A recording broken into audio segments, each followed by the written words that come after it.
Anak-anak tuh semua pakai bahasa Sunda. Asli saya nggak bisa bahasa Indonesia. Ini nggak ada yang tahu ini.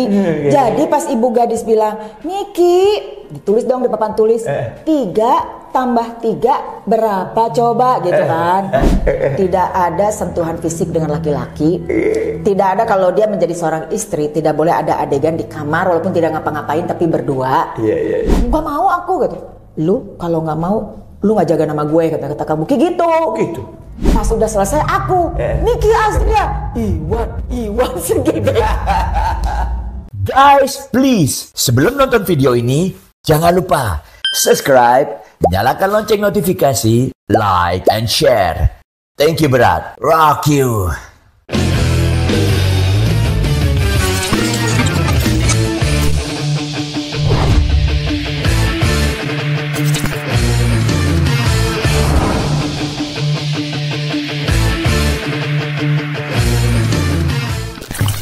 Assalamualaikum warahmatullahi wabarakatuh. Hari ini luar biasa banget nih, dapat kesempatan sesuai dengan teman-teman yang minta banget nge-DM aku, kalau bisa ini dong.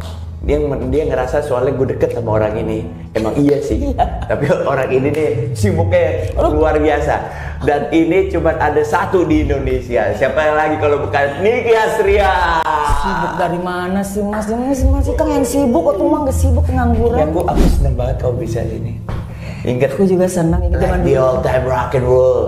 Ingat zaman dulu. Aduh, Niki masih kecil dulu, baru gentes gitu. Baru ngetes. Jalan-jalan ya.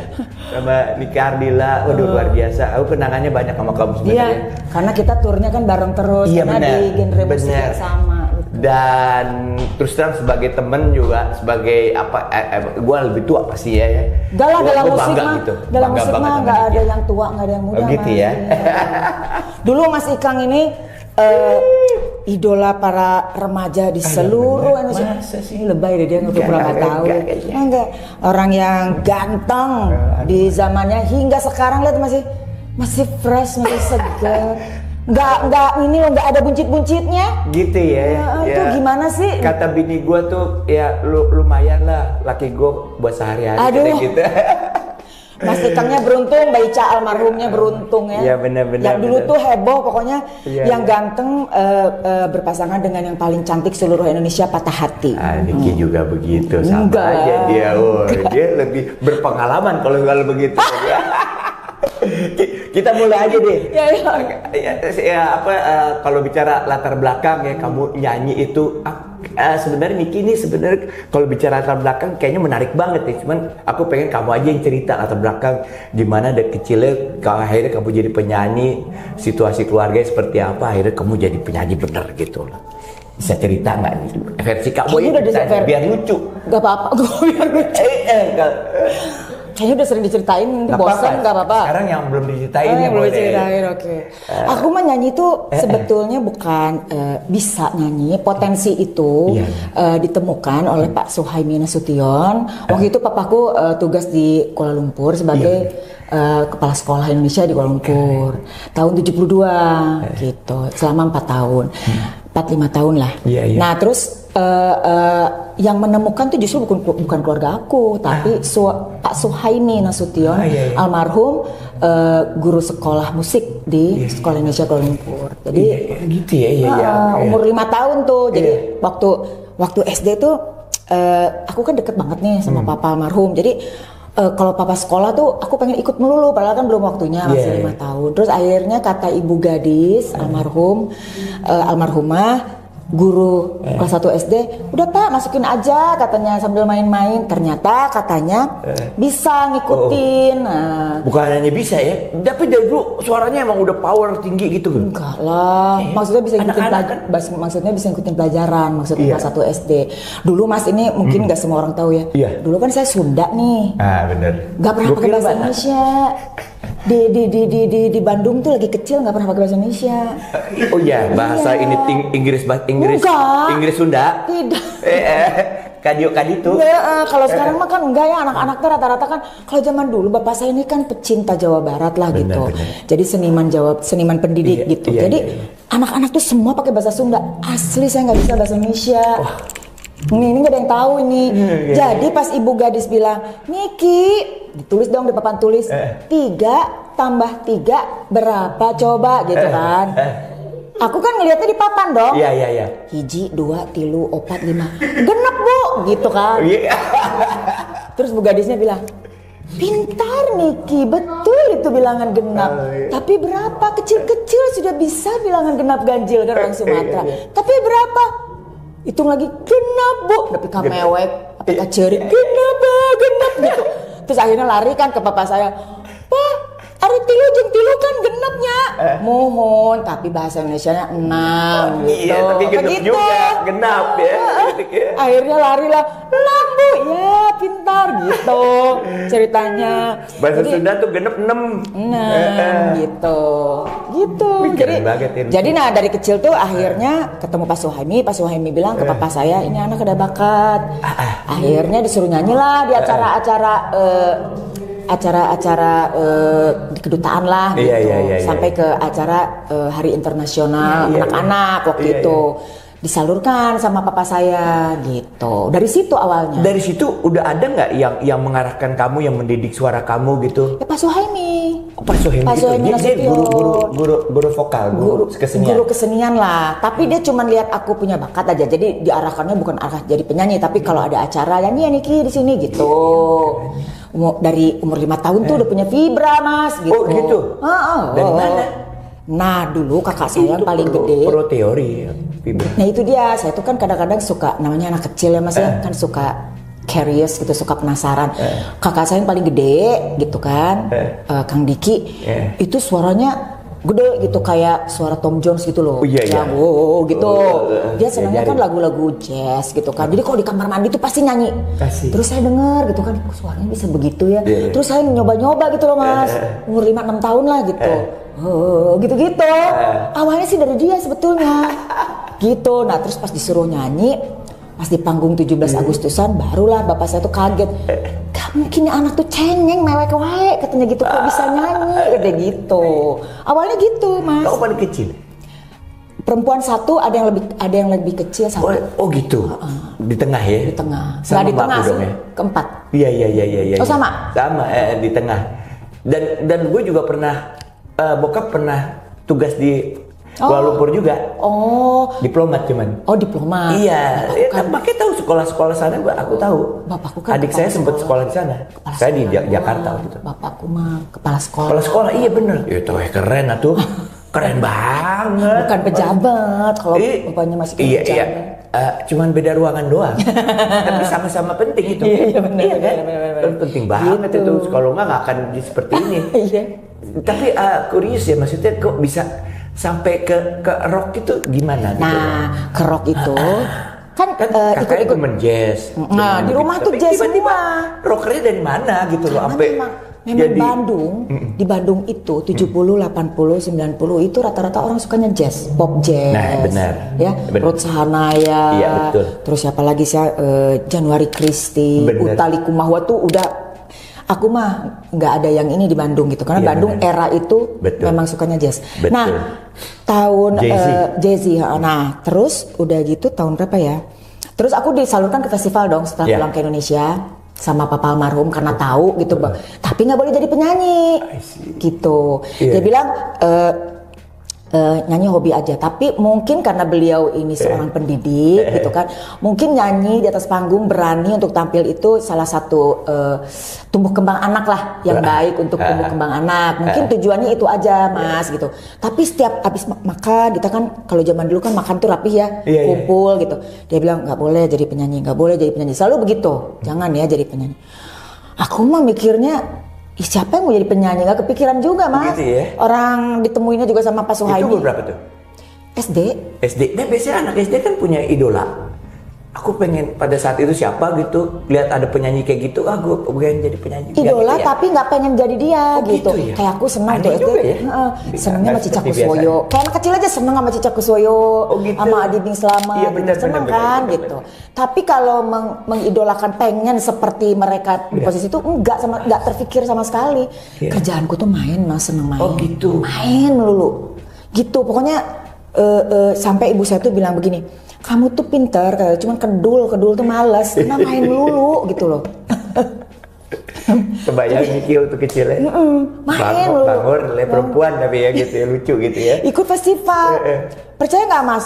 Waktu SMP juga karena tahu gitu kan suka nyanyi gitu sama guru kesenian dimasukin ke vokal group. Percaya nggak vokal group? Aku bukan vokal group, paduan suara. Paduan suaranya bagian mana coba? Apa? Alto. Alto tuh suara rendahnya perempuan. Oh gitu ya? Iya, bukan tenor. Bukan tenor pas dites, ya? iya. Sekarang tenor kan kamu sebenarnya? Ya nggak tahu juga, tapi pas dites kamu masuknya grup Super alto. tenor kan? Justru aku dimasukinnya ke alto. Nah jadi diarah-arahkan itu ada, tapi ikut festival-festival udah. Ruth Sahanaya juga taunya saya dari festival. Ruth menang, aku malah kalah. Oh iya? Iya. Mungkin trennya pada saat itu ya. Kenapa? Trennya dan juga mungkin kamu belum mateng. Enggak dong, kalau UT itu memang suara festival ya, artikulasi yang dia mah macan festival lah gitu. Kalau aku kan bukan gitu. Dah kan akhirnya setelah kalah itu saya nggak mau ikut festival lagi. Papa meninggal udah nggak mau ikut-ikutan lagi. Nah tiba-tiba Kang Buki, kakak saya yang nomor 3. Itu yang wartawan ya kakaknya? Dulu ya. Dulu. Sekarang dia kan sekolah sampai S3 sampai botak tuh. Sampai jadi dokter. Sekarang jadi ketua DPRD Jabar. Oh, DPRD. Sekarang. Dulu kan, jadi kalau orang-orang dulu ketemu Kang Buki gak ada yang nyangka deh gitu. Iya, Kang Buki sekolah dulu kan bidang apa ya sekolahnya? Dulu psikolog ya? Sampai S3 ya? Sampai S3, sampai dokter. DPRD. Sekarang jadi ketua DPRD Jabar gitu. Kalau ketemu dia udah gak kenal lagi kali dia. Kenal dong, masa gak kenal. Nah beliau lah yang sebetulnya dia nawar-nawarin aku ke Kang Denny Sabri. Dulu part-timer dia wartawan di Majalah Vista. Denny Sabri itu dulu tokoh ya. Niki Ardila juga sama Denny Sabri juga banyak gitu. Nah aku itu padahal aku mah nggak tahu Kang Buki yang nawar-nawarin. Dia bilang gini, Den katanya Kang Den, aku punya adik katanya. Dia kan part-time di Majalah Vista tuh. Adik gue bisa nyanyi di inilah katanya dimasukin. Dia sempet nulis tentang adiknya sendiri karena kan dia baru part-time nulisin soal aku sendiri. Dulu masih Niki Nastiti Karya Dewi kan. Niki Nastiti Karya Dewi. Terus udah kan akhirnya Kang Denny bilang mana fotonya, pas dilihat ya, wah ini mah jelek kata gitu. Karena pada era itu lagi musim JK Record, inget nggak? Iya benar. Yang penyanyi cantik. Ya mungkin kamu nggak didandanin juga kan? Bukan emang aku. Kalau didandanin sih keren ya. Enggak, emang aku cupu Mas, sudah deh. Dia mah suka gitu ya. Emang cupu. Dengan rambutnya yang, pokoknya gitulah cupu aja, kumal gitu kan, karena males mandi. Iya. Kau suka main soalnya kan? Iya main mulu, kan? gitu. Nah kan akhirnya, wah ini mah katanya, karena kan lagi musim Cintami, Meriam Bellina cantik-cantik kan. Iya tahu, JK Record. Terus kata Mas Denny, kalau rock bisa nih gitu. Iya, jadi rock lebih tampangnya lebih ini kali ya. Pada saat itu rock dinilainya acuannya tuh Iis Dahlia. Iya kan? Iis Dahlia. Sylvia Sarce. Reni Jayusman gitu kan. Jadi harus yang cuek mungkin ya gitu. Mungkin harus yang enggak terlalu dandan gitu, enggak terlalu girly gitu. Akhirnya rock deh kata coba nanti nyanyi deh di Rally Rock Jakarta Bandung katanya. Waktu itu saya diselipin tuh sama band Runners, band bimbingannya Kang Denny Sabri dari Bandung. Selipinlah aku nyanyi satu lagu di band Runners itu. Apa lagunya waktu itu tuh? Dari Demo, judulnya Midnight. Oh, Demo. New Wave gitu kan. Tapi nggak Niki banget itu. Enggak. Tapi kan Kang Jaki kan di Bandung New Wave yang gitu-gitu kan. Iya benar. Kang Jaki almarhum. Yang menyapu New Wave itu. Iya. Nah terus Boomtown Rats. Nah terus Kang Jaki almarhum, kakakku nomor 2. Jadi semua kakak tuh ada andil lah. Kakakku yang nomor 2 bilang, kamu nyanyi lagu ini pasti bagus katanya. Judulnya Midnight. Akhirnya nyanyi lagu itu. Terus aku mah ngikut aja ngalir. Ayo nyanyi. Ayo baju pinjem punya sahabat aku. Pinjem aku mau nyanyi. Oke. Dah ke Jakarta. Disitulah hadir Kang Jelly Tobing, Mas Jelly Tobing, sama Pak Nugroho. Iya. Udah nggak ada mungkin ya. Iya betul tahu. Nah terus dari situlah dia bilang langsung, saya kan penyanyi sendiri di situ. Penyanyi sendiri, penyanyi perempuan sendiri kan. Yang laki band-band ada slang, ada. Benar zaman. Nah zaman itu terus udah gitu. Akhirnya langsung nggak pulang di kontrak di situ awalnya. Aku sama kamu tuh, kamu duluan apa aku duluan ya keluarnya? Mas tahun berapa? 83, 8. Berarti ya, duluan, Mas duluan Ipan ya, sedikit. kayaknya. Aku 84. 84 ya, kurang lebih sama. Kurang lebih sama. Jadi, tapi nggak laku album pertama, nggak jalan. Sama Jelly Tobing kan? Iya. Bukan nggak laku sih, karena sistem promosinya juga baru. Ini produsernya baru. Betul. Jadi AMK Record namanya, terus baru mungkin masih belum ini. Bener. Nah, barulah album kedua yang Jarum Neraka sama Mas Ian dipegang Billboard Indonesia. Billboard itu ya. Billboard. Kalau masih kan Aquarius kan? Enggak, aku Jackson. Oh, Jackson tuh sama Uta. Jackson itu dulu produksi elit lah, penyanyi elit. Iya kata orang begitu iya ya. Kan? Jackson tuh wah di dalamnya tuh Mama Ina. Panjang juga, panjang juga ceritanya, tahu. Nyampe terus. Gitu. Ya jadi pokoknya kamu saya baru ada satu podcast ya dari orang Turki ya. Dia ngedengar kamu nyanyi gitu. Itu dia sangat adore gitu. Ini luar biasa suara. Tapi emang iya ya maksudnya ya. Dia di Pakarok lagi kita nyanyi itu bertiga. Iya. Ini suara perempuannya gila banget nih katanya. Ada kamu harus ada podcastnya. Aku kasih ke Rocky itu nanti kalau ada lagi aku kirim deh ke kamu. You have to know that. Maksudnya itu apresiasi dunia tuh sampai seperti itu dan aku rasa bukan dia aja ini. Tapi ini Ki emang fenomenal ya maksudnya. Gue tuh bukannya karena teman baik deket kayak adik sendiri, tapi you are wow gitu loh. Bener nih, gak apa-apa nih. Indonesia beruntung punya penyanyi kayak Niki gitu. Tapi ke depan ini ya, Niki, lu punya rencana nggak sih? Karena aku ngeliat Niki ini kayak ogah-ogahan juga gitu. Gue ngomong gampang aja gitu ya. Bukan orang yang punya strategi itu untuk mempertahankan, untuk memajukan dia punya karir gitu ya. Ini gimana tuh Nik ke depannya? Jadi gini, karena mungkin kamu di awal sadar kan kamu sekarang siapa gitu kan ya? Pasti kamu paling nggak ingin melakukan lebih banyak lagi gitu. Jadi gini ada latar belakangnya. Jadi kakak saya kan 4 nih laki semua. Kalau yang adek mah udah hampir seumur sama aku. Jadi kakak aku tuh yang sekolahnya alhamdulillah semuanya selesai lah kuliahnya ya. Nah terus kakak-kakak orang tua kamu pendidikan. Itu dasarnya. Kekuatan utama tuh di situ. Amin. Cuman aku aja yang enggak karena keburu nyanyi. Tapi cara etika kamu, cara kamu gitu ya. Iya bersosialisasi tuh. Jadi kakakku ini pengganti papa kan. Pengganti papa udah dititipin lah sama papa. Jadi sebelum meninggal papa bilang kamu pengen nyanyi ya, kalau pengen nyanyi boleh, tapi jaga nama keluarga yang gitu-gitulah nasihat orang tua. Nah jadi kakak ini bener-bener sampai sekarang loh mas.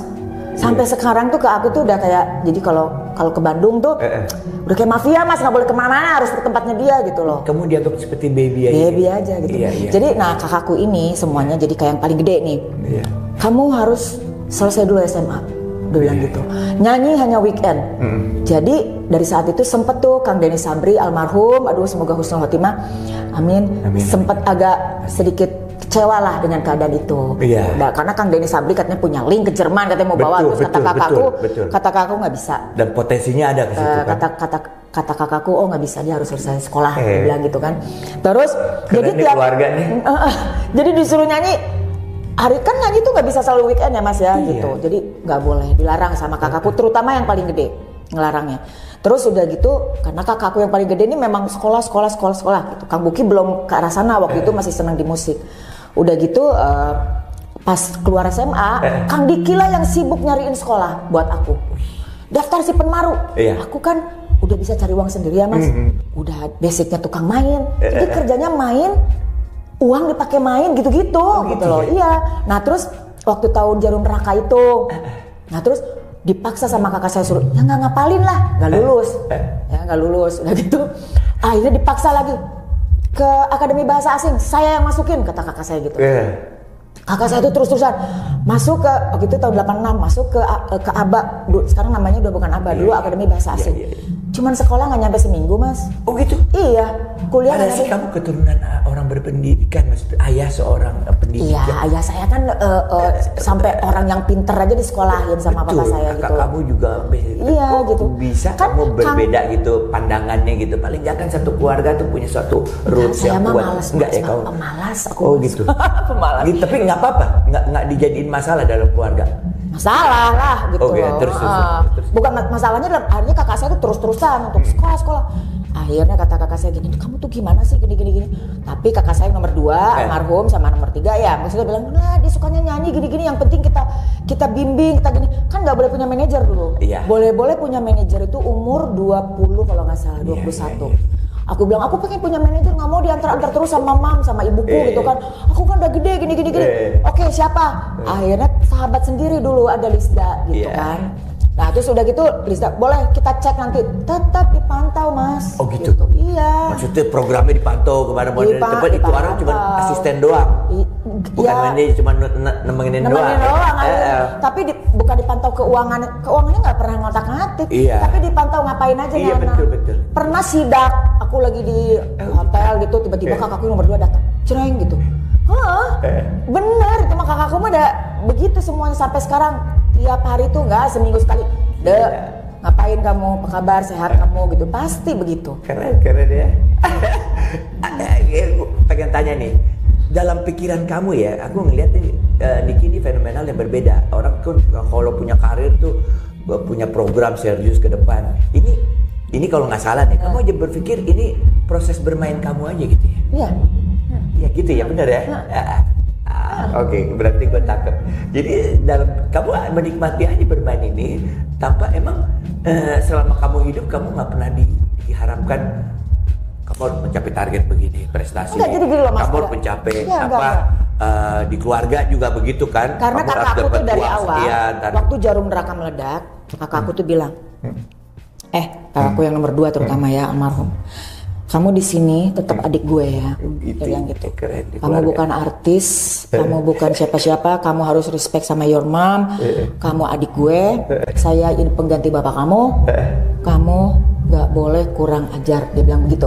Itu amanah sih. Amanah ya.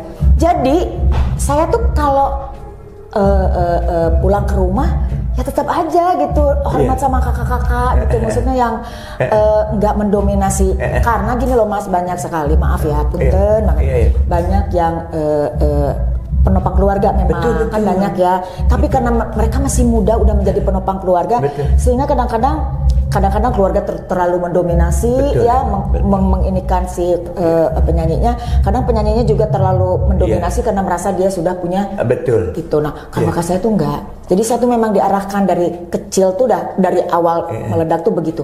Jadi dalam pikiran saya nggak ada tuh, mungkin itu juga terbentuk Mas gitu. Terus saya lagi kecil tuh waktu sebelum nyanyi nih sering diledekin.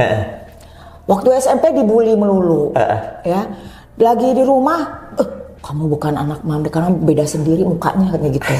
Katanya kamu mah anak pungut, ketika kamu bukan anak nangis. Jadi sering, nah kamu tuh karakter.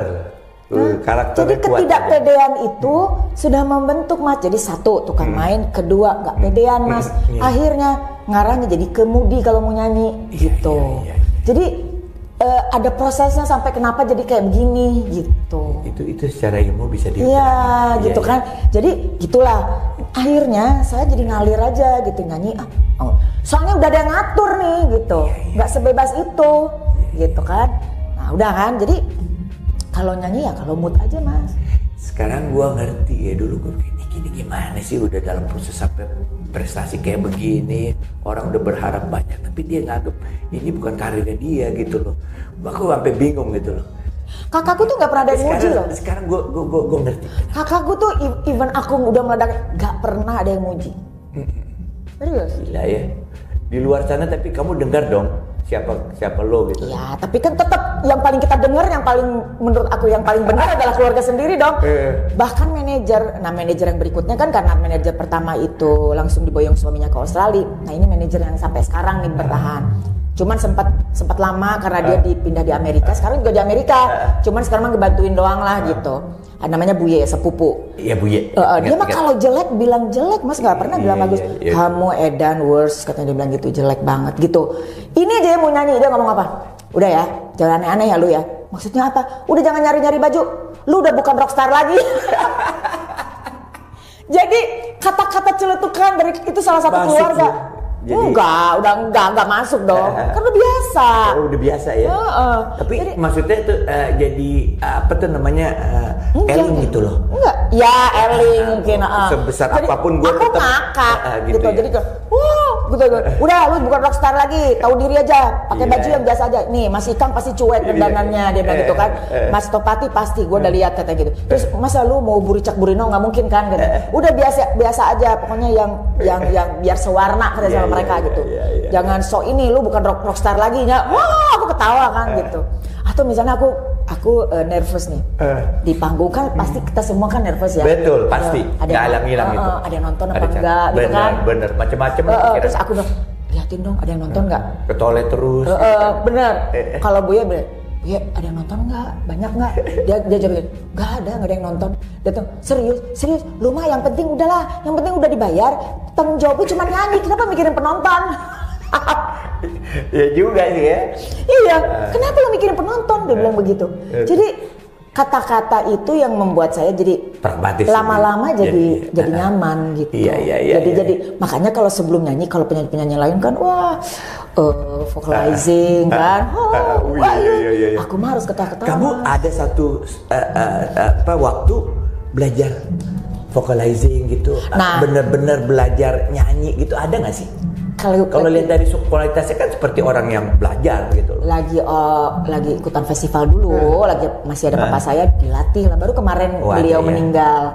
Namanya Kang Panji Tresna Senjaya. Itu dilatih lama itu selama festival. Karena cara nyanyinya bener. Ya. Nah setelah itu nggak pernah belajar kan. Jadi kembangin sendiri. Ya pokoknya nggak pernah latihan, pemalas kan aku mah. Nah terus udah gitu. Nah kemarin waktu 2019 kan bikin konser tuh. Topati pas teh pakai pelatih dulu ya. Mungkin udah nggak dipakai 8 tahun. Iya. Akhirnya panggillah Dodi Katamsi. Oh Dodi si Dodi. Jadi di vocalizing lagi gitu. Jadi pas aku nyanyi suaranya. Tapi kamu ngerasa ada perubahan? Iya. Karena nggak dipakai 8 tahun. Aku nggak suka karaokean Mas. Iya. Di rumah tuh nggak seneng nyanyi. Iya. Dan Dodi tuh fleksibel dia. Iya, dia kan memang dia penyanyi juga soalnya. Penyanyi, terus dia memang jam terbang di industri rock. Kenapa Dodi? Karena dia rock juga katanya. Jadi pas aku nyanyi nih, kata Dodi gini, teh suaranya tua banget. Dia bilang, kurang ajar loh. Iya bener, tete suaranya tua banget. Jadi vibranya ikut tua, dia bilang gitu. Jadi nyanyi barulah diarahin lagi, dibalikin lagi gitu loh, dipanasin. You know what? Gue juga minta masukan dari dia belajar juga gitu, Dodi. Iya. Dia bagusnya tuh karakter kita nggak dihilangin. Betul. Kan kalau kita belajar vocalizing sama orang yang jago gitu nanti dibentuk seperti orang lain. Jadi sebenarnya kita kan kekuatan kita di karakter. Betul. Gitu. Kayak Mas Ikang nih ya. Kalau cari suara bagus banyak ya Mas. Bener. Tapi yang punya karakter hancur kayak gini jarang. Enggak hancur dong. Yang punya karakter kuat tuh susah. Mas Ikang tuh termasuk salah satu penyanyi yang karakternya. Apalagi kamu. Aku mah bukan karakter Mas. Oke. Kan. Iya. Aku mah penyanyi kafe banyak lebih bagus dari aku. Ingat, jangan salah. I don't think so. Ya itu terserah kamu. I don't think so. Iya. I don't think so. Nanti dimarahin kalau penyanyi kafe. Iya, bener. Gue juga kan sering main di kafe juga sama. Iya dong, kita sama juga kan sebenarnya sama mereka, cuma beda panggung doang. Apa artinya panggung? Ya kan? Kan biar orang jalanan kalau dia emang bener bagus ya. Iya, penyanyi sekarang bagus. Bagus emang. Tapi kita juga kan berproses. Betul. Kalau nggak laku juga kita kan. Bener. Gitu. Nah, Niki, sampai di situ ya. Kau punya program nggak sih ke depan? Nggak ya? Gila, ini keren banget. Kan karena sekarang kan suami juga still let it flow. Karena suami juga udah ngelarang, ngebatasin loh, belum tahu kan. Kebetulan suamiku membatasi. Dan aku sih ya aja seperti biasa kan. Terus kakakku support aku nyanyi nih. Ketika suamiku bilang aku pengen kamu membatasi ini, itu kan pengen lebih fokus sama keluarga, didukung sama keluarga. Karena apa coba? Karena banyak kan penyanyi yang tidak didukung sama keluarganya ketika suaminya melarang kan. Tapi keluargaku yang laki-laki ini sama banyak ngelarang juga sama bininya gitu loh. Jadi nggak bisa gue dia respect larang itu sama pendapat gitu. itu. Aku respect. Ya karena dia melihat ke diri sendiri dong, nggak boleh egois kan. Jadi dia bilang, ketika aku nggak boleh, sempet sih ada prosesnya mas gitu. Maksudnya biasa nyanyi dari umur 16 ya, pegang uang sendiri. Tiba-tiba sama suami, bang 180 derajat dirubah. Itu kan butuh proses. Tapi kamu mas. bisa terima? Awalnya enggak lah.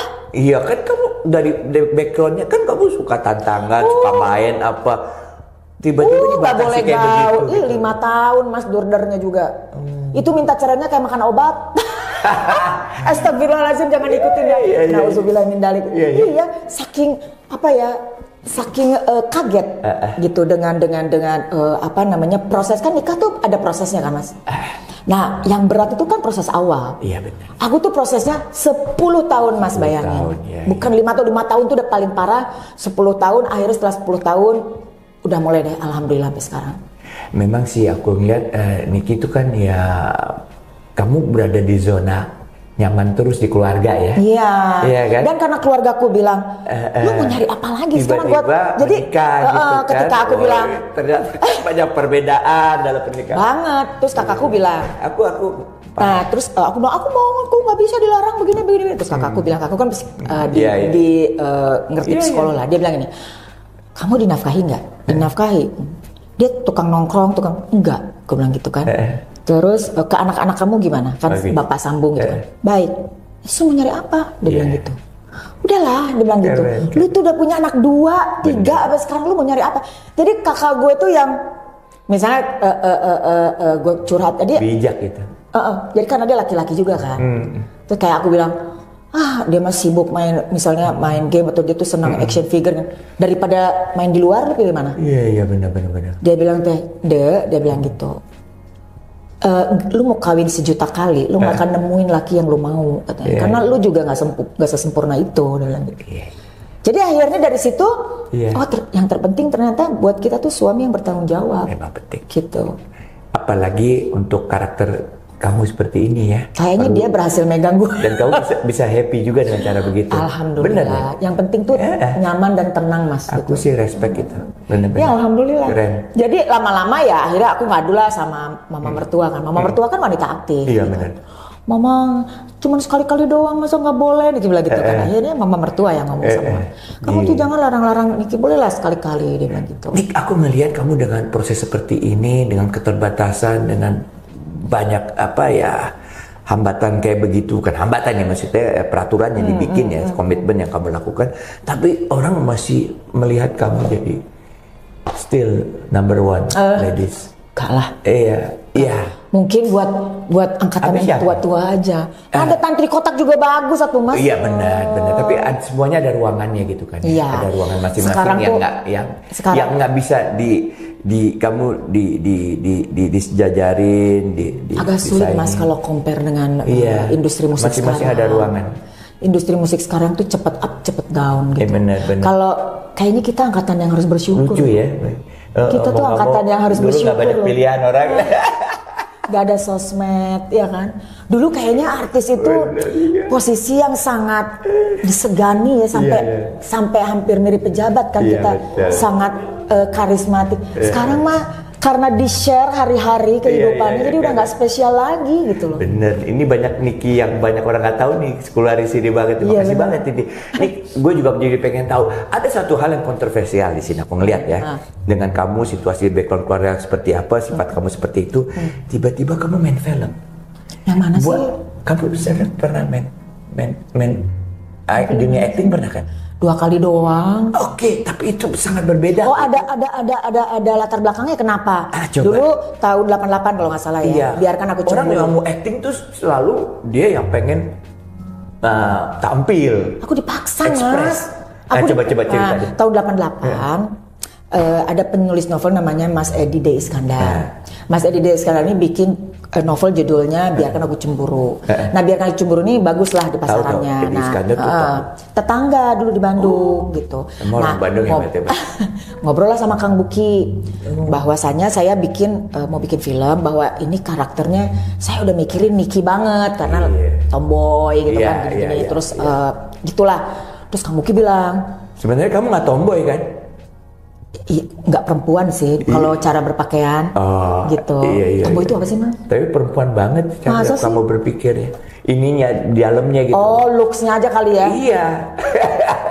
Terus aku bilang, aku nggak mau aku gitu. Lu kalau nggak mau, lu nggak jaga nama gue, kata kamu kayak gitu. Gitu. Wah iya, harga dirinya harus dijaga sama gue gitu tuh kamu Ki. Iya. Terus aku bilang, tolong deh, kamu udah percaya sama gue gitu. Gak apa-apa sekali-kali. Soalnya dia, kalau bahasa Sundanya dia omat-omatan gitu. Maksudnya wanti-wanti bahwa ini tuh bagus. Kepaksa gitu. Akhirnya aku main. Dan gak suka. Gitu, nggak sukanya karena lama. Masih kan tahu dong. Film waktu itu. Film ya? Tapi sempat main sinetron juga. Nah terus ditawarin sama Mas Rano Karno waktu itu. Iya. Niki main yuk, katanya jadi figur siapa, Sarah apa siapa sih? Iya. Bukan Jenap, yang satunya lagi. Nggak boleh Mas, aku bilang gitu kan. Untuk sidul anak sekolahan. Iya betul. Nggak boleh gitu kan, maksudnya bukan nggak boleh, yang nggak boleh waktu itu memang. Nah udah, itu enggak. Akhirnya judulnya apa sih? Yang jadi guru tuh itu Rita Amelia. Oh, yang silat-silatan itu. Ada silatnya. Oh, berarti bukan 3 kali, 4 kali. Iya kan hukum, iya makanya dia banyak. Tunggu dulu, ada penyebabnya. Bukan mau, tunggu dulu. Terus sama Rita Amelia, judulnya tuh pokoknya apa sinetron juga. Sohib kamu tuh Rita Amelia. Karena dulu jadi manajer kan. Iya. Dulu kan Rita Amelia manajer. Dok, tolong dong, kata bantuin gue ya main film ini gini-gini. Yang bikin naskahnya Mas Arswendo. Iya. Udah bikin itu Mas, satu inilah FTV kalau nggak salah gitu. Yang bukan dia tentang mahasiswa yang jadi guru lah waktu itu. Dah itu udah selesai, udah nggak mau lagi kan. Waktu itu kan ditungguin terus sama Mbak Rita, karena Mbak Rita sama Mas Wendo yang bikin, jadi aku agak bebas gitu menentukan. Yang terakhirnya udah nikah sama suami kan. Aku bilang itu, yang bilang oke, nyanyi nggak boleh tapi aku mau deh main ini, dia bilang gitu kan. Gitu. Ngomong gitu. Aku ngomong gitu karena kamu seneng dong sama bukan dunia seneng film. karena aku nggak ada kerjaan. Gitu. Suamiku tuh nggak ada. Ini kocak dia beda sama. Gak nyaman Mas, bagus aku tuh biasa aktif kan, tiba-tiba kan nggak boleh ngapa-ngapain. Karena ada kerjaan itu ya itu aja yang kamu ya. Ya akhirnya dia nawarin Mas Parwes, dia bilang gitu, Niki mau nggak, katanya ini gini tentang gini segala macam. Terus akhirnya aku ngadu lagi sama ibu mertuaku kan, terus ibu mertuaku support justru. Terus ibu mertuaku tuh bilang sama udah nggak apa-apa gini. Akhirnya ketemu sama Pak Parwes, suamiku bilang apa coba? Emang gue ini siapa gitu ya, dia bilang ini, boleh tapi seminggu 3 kali saja. Sementara gue peran utama ya, seminggu 3 kali, tidak ada adegan malam, tidak ada sentuhan fisik dengan laki-laki, tidak ada kalau dia menjadi seorang istri, tidak boleh ada adegan di kamar walaupun tidak ngapa-ngapain tapi berdua. Dan seminggu 3 kali, syuting dari jam 9, jam 5 sore harus sudah selesai. Diikutin lo sama Mas Parwes, gila nggak lo? Iya, ruangan harus sendiri. Segitu hebat ya? Ruangan harus, dalam hati gue. Terus aku bilang sama manajer aku gini, udahlah, kalau misalnya disetujui, tapi kalau kata gue nggak mungkin gitu. Kalau iya berarti rezeki kita, kalau enggak ya udah. Mungkin suamiku juga berpikir ini nggak akan mungkin mau gitu, makanya dia ngasih rulesnya kayak begitu kan gitu. Ternyata disetujuin. Bete dia, tapi kan udah oke. Dia pikir nggak setuju, dia oke di seminggu 3 kali Mas. Sampai emang gue ini siapa ya gitu loh. Sampai jam 5 sore dari jam 9. Jam 5 tuh sama manajer gue, jam 5 kurang tuh udah ya sebentar lagi. Oke gitu. Adegan malam pakai itu, pakai kain hitam. Iya, apa day night ya. Banyak korbannya dong, pemain lain korban kan ya, kalau akhirnya dipisah gitu siapa sih, kayak misalnya adegan sama Mas Berry gitu kan. Shoot aja sendiri, nanti kelihatan. Jadi nggak ini ya. Memang. Nah terus lumayan jalan kan. Bukan. Akhirnya lumayan jalan kan. Pas lumayan jalan. Iya, sempat di TPI dulu. Bener, gua nonton. Kalahnya sama si Niki kok mau ya. Baru sekarang gua nanyain. Karena waktu itu di out of my mind gitu loh. Niki nggak mungkin lah main film gitu. Tapi senengnya kan karena aku punya ruangan sendiri, didatengin. Aku tahu film kayak apa kan. Terus aku kan biasa ujung-ujungnya main lagi, teman-teman gue datang ke sini dong, datang ke sini pada kan aku nggak boleh gaul di luar kan. Kan nggak boleh gaul, mumpung nih ke sini wah pada datang kan gitu. Seru. Jadi agak lebih seru gitu kan, karena punya ruang sendiri lah gitu. Terus jam 4 juga. Jadi seneng punya aktivitas itu gitu. Seneng banget gitu kan.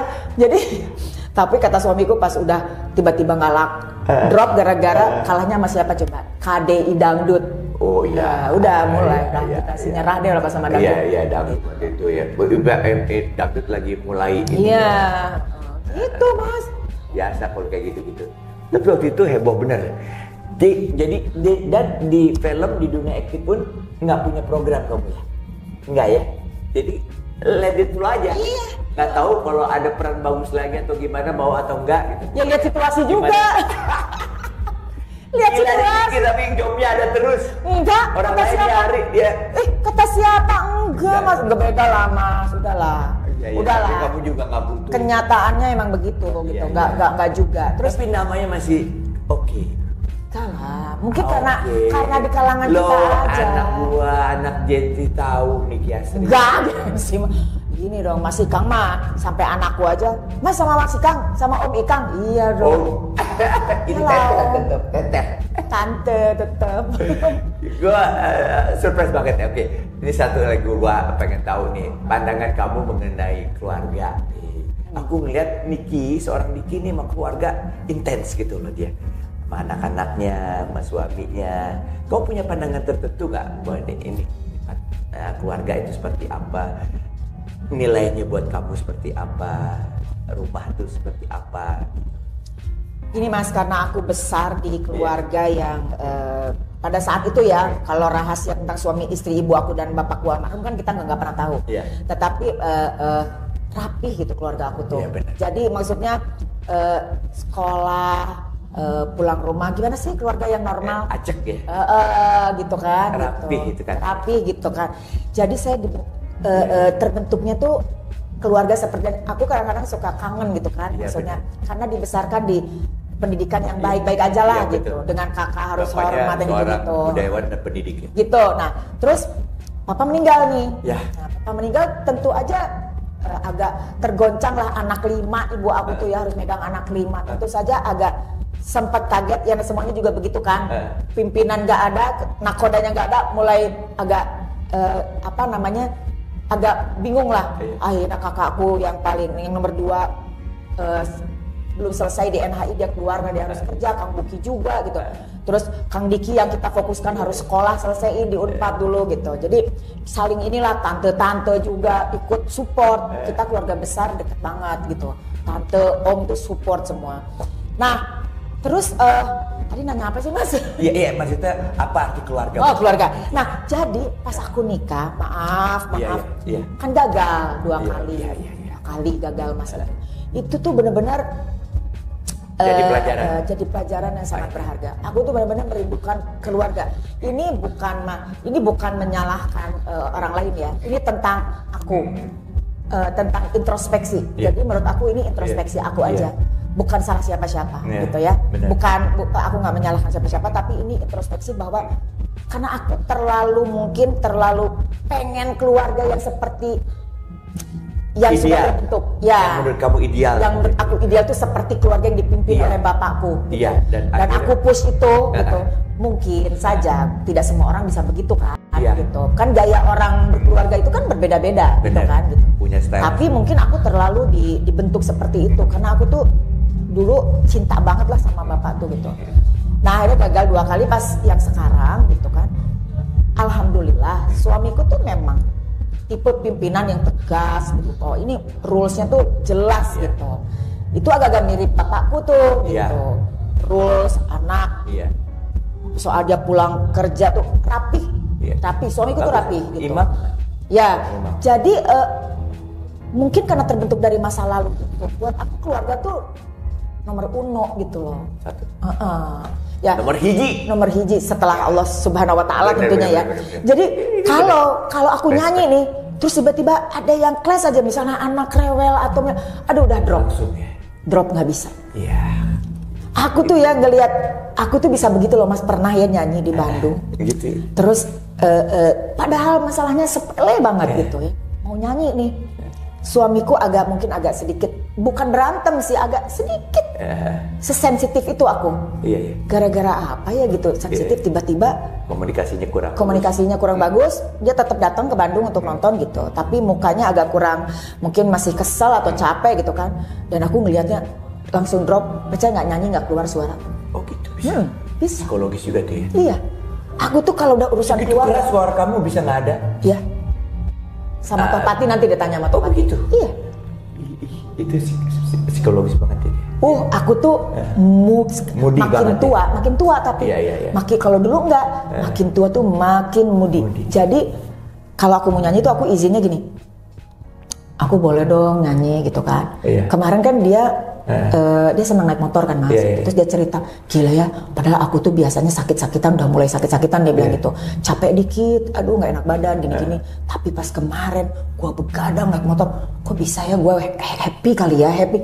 Nah, happy kan aku tuh ngomong gitu. Kesempatan. Happy kan? Itu yang aku rasain ya, aku ngomong gitu kan. Itu beda. Kalau kamu bilang, lo nggak bisa dong. Kamu mah happy harus ngeluarin duit. Aku mah happy. Aku yang dibayar, aku ngomong gitu kan. Jadi aku mah bukan nyari apa-apa. Nggak pengen tiap hari juga karena udah capek. Tapi sekali-kali boleh lah, aku ngomong gitu kan. Dia diam sih. Iya. Dia diam gitu. Terus udah gitu, dia ini penggemar musik rock era 80, 90 kayak Mas Ika, Slang. Dia tuh suka Hari Mukti yang gitu-gitu gitu.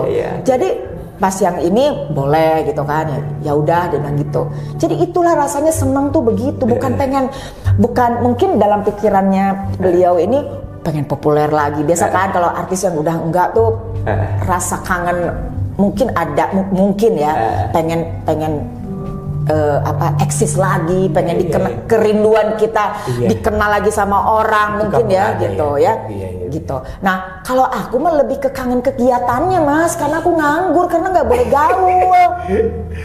Ini ya surprise nih buat aku. Jadi dia nggak ngelihat ke apa ya strateginya keluar ada kompetisinya dan sebagainya, enggak sama sekali. Enggak, karena aku tuh kan nggak boleh dia pengen main aja sebenarnya ya. Kata kuncinya benar gak sih? Itu kan daripada nganggur itu kan daripada nganggur kan? Iya. Jadi kenapa aku kenapa aku olahraga musik itu penggantinya Mas? Kenapa olahraganya seneng kardio pakai musik? Karena itu penggantinya gitu. Kegiatan. Terus senangnya nih kayak gini nih kalau ketemu kita berinteraksi. Bener. Rekaman tuh misalnya sama Mas Topati berinteraksi. Keren. Itunya gitu. Jadi nggak stuck ininya gitu loh. Sementara yang kita kuasai kan musik gitu. Iya. Gitu. Oh iya. Gitu. Ada nggak sih kejadian-kejadian yang belum kamu cerita nih, maksudnya kejadian lucu yang dalam proses kamu berkarir gitu? Yang aku pernah nyanyi sama Mas Iwan Fals ya.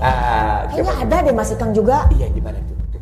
Di GBK inget nggak sih? Iya, tahu. Ada Mas Ikang. Bener, yang lari.